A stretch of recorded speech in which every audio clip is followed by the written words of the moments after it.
Κυρίες και κύριοι, ένα ακόμη αποκαρδιωτικό σόου επεφύλασαν οι βουλευτές της Χρυσής Αυγής στη δύση αυτής της Βουλής, οι οποίοι υποδέχθηκαν το αποτέλεσμα με ύβρις και ασεβείς χειρονομίες. Μερικοί δε από αυτούς κινήθηκαν απειλητικά ακόμη και κατά υπουργών.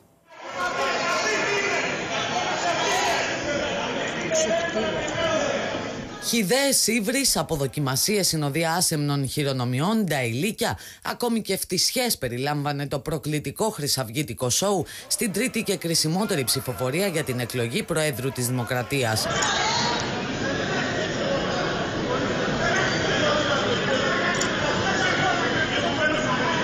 Καθ' όλη τη διάρκεια της ψηφοφορίας επεδείκνυαν τάχα την απαιτούμενη δημοκρατική ευπρέπεια και ήθος, όπως και στις δύο προηγούμενες ψηφοφορίες, αλλά όπως αποδείχτηκε, φύλαγαν τις αθλιότητες για το τέλος. Με την ανακοίνωση του αποτελέσματος, προφυλακισμένοι και μη βουλευτές της Χρυσής Αυγής σηκώθηκαν όρθιοι και αφού με προτεργάτη τον αρχηγό τους έστρεψαν με νόημα τους δείκτες των χεριών τους προς τα κάτω, φωνάζοντας ειρωνικά «περάστε έξω, τελειώσατε», επιτέθηκαν με ακατανόμαστες εκφράσεις κατά του Πρωθυπουργού και των βουλευτών που είχαν ψηφίσει υπέρ του Σταύρου Δήμα.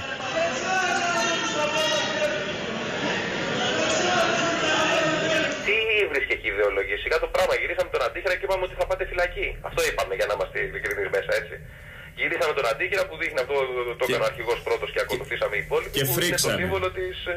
Τέλος, κατάρρευσε. Ο Χρήστος Παπάς καταγράφηκε να προβαίνει σε άθλιες χειρονομίες, ενώ ο Νίκος Μίχος κινήθηκε απειλητικά κατά του Υπουργού Αμήνης Νίκου Δένδια, όταν μπήκε στη μέση ο Βασίλης Κικίλιας, λίγο πριν η κατάσταση εκτραχυνθεί εντελώς. Το Ελληνικό Κοινοβούλιο έδειξε μια πολύ καλή εικόνα. Τώρα, επειδή κάποιοι στο τέλος προσπάθησαν να αμαυρώσουν ή να δείξουν την δυσαρέσκειά τους, αυτό το αφήνω στην κρίση του ελληνικού λαού και δεν τιμά τους ίδιους. Και μετά τα όσα απίστευτα συνέβησαν στην αίθουσα της Ολομέλειας, ο Ηλίας Παναγιώταρος έσπευσε να κάνει πολιτική ανάλυση του αποτελέσματος της ψηφοφορίας. Το τραγικό δίδυμο Σαμαρά-Βενιζέλου σήμερα κατέρευσαν. Ζήσαμε μια καταπληκτική ιστορική στιγμή. Οι Συριζέοι να καταχειροκροτούν και το άλλο άκρο τους οι χρυσαυγίτες βουλευτές με τον επικεφαλής του ψηφοδελτίου επικρατείας κύριο Χρήστο Παπά μέσα στην αίθουσα της Ολομέλειας άναψε τσιμπούκι. Η αποδοκιμασία σε αυτές ήταν εναντίον όλου του πολιτικού συστήματος και της δημοκρατίας. Τέτοια έσχη δεν τα έχω δει ποτέ. Στο στόχαστρο των βουλευτών της Χρυσής Αυγής βρέθηκε και ο ανεξάρτητος πια Στάθης Μπούκουρας, τον οποίο ο Γιάννης Λαγός πέρασε γενναίες 14 για τη θετική του ψήφο στο Σταύρο Δήμα, χρησιμοποιώντας ανεπίτρεπτη φρασεολογία, αφού η πιο light φράση ήταν «ξεφτυλισμένε έψαξε τρύπα να κρυφτείς, δεν είσαι εγκληματίας τώρα».